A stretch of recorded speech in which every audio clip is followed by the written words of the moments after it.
Hey everyone, in this video we're going to be discussing the life of Gwen Stacy from Spider-Woman to getting the Venom symbiote and finally becoming Ghost Spider. On Earth 65, Gwen Stacy was raised by her father, Captain George Stacy, after her mother passed. Gwen's free spirit and artistic inclinations often put her at odds with the type of ethics her father worked to instill. As a result of this contrast with her father, Gwen would often retreat into quiet seclusion and play the drums. Over time, she developed a friendship with her neighbor, Peter Parker, sharing their love for music. At Midtown High School, Gwen formed the band the Mary Janes and befriended a rebellious, affluent student, Harry Osborn. After being bitten by a genetically engineered spider, Gwen was granted arachnid-like superpowers and started a career as a crime fighter, dubbed by the media as Spider-Woman. She was given a costume and a set of web shooters by retired crime fighter Janet Van Dyne, also known as Wasp from Ant-Man. Gwen spent most of her early adventures focused on exploiting and maintaining her newfound attention more than actually helping those in need. However, Gwen's behavior changed after her father expressed he believed Spider-Woman could easily help people. The bullied Peter Parker, desperate to be special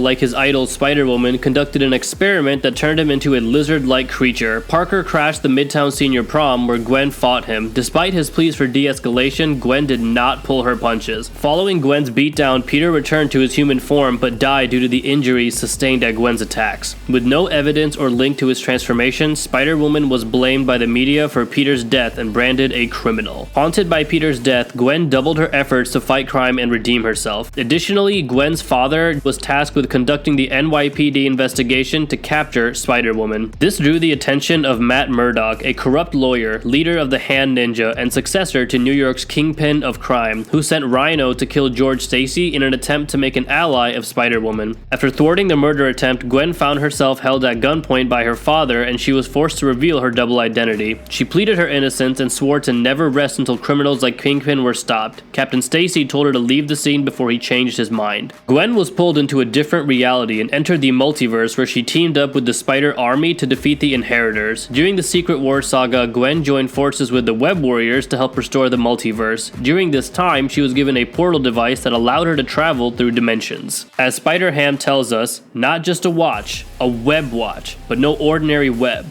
No, a web that connects all of time and spaces. And with it, Gwen returned to Earth 65, her home. With the appearance of a new villain named the Vulture, Gwen set out to catch him and deliver him to the police in order to gain their trust. However, her vigilantism strained her relationship with Mary Jane Watson and the other members of her band, as well as her father. After her first fight with the Vulture ended in a humiliating defeat, Gwen learned that her father had lost jurisdiction of the manhunt on her, which had been reassigned to Frank Castle, a maverick police officer known for his brutal measures. An argument with her father was interrupted by the Vulture, who had been sent to find Spider-Woman by Murdock. Incapacitated by the Vulture's gas fumes, she was attacked by Castle, who managed to unmask her and was shocked to discover she was just a teenage girl. Gwen's father, Captain Stacy, retired from the NYPD and vowed to protect his daughter's secret. Jessica Drew, Earth 616 Spider-Woman, and Cindy Moon, or Silk, also from Earth 616, met with Gwen on her home on Earth 65. The three were attacked by Super Aptoid in order to steal Gwen's portal device, or Web Watch, and strand them on Earth 65. Gwen followed Jessica Drew to retrieve the Web Watch, and with Reed Richards' help, they managed to build a portal to Earth 616. Silk and Spider-Woman managed to track Cindy Moon from Earth 65 to Parker Industries, but were ambushed. Cindy of Earth 65 revealed that she had created the spider that gave Gwen her powers, derived from the genetic material of an extraterrestrial arachnid.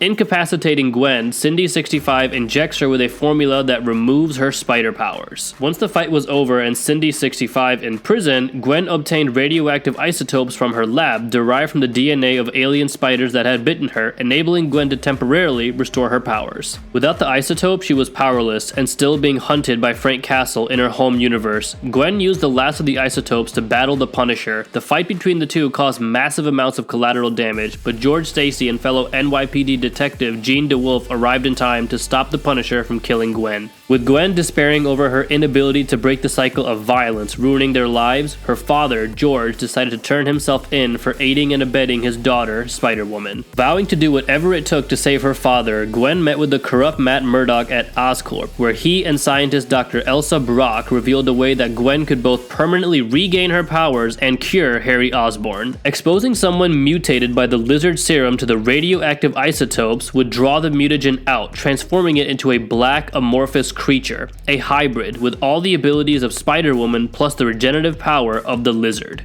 Agreeing to Murdoch's plan for the sake of helping Harry, Gwen traveled to Madripoor with a squad of hand ninja. It was a setup, with Murdoch's plan being to steal the web watch and kill Gwen. When she attacked him, Murdoch revealed that her prolonged disappearance had allowed the Rhino to beat her father into a coma.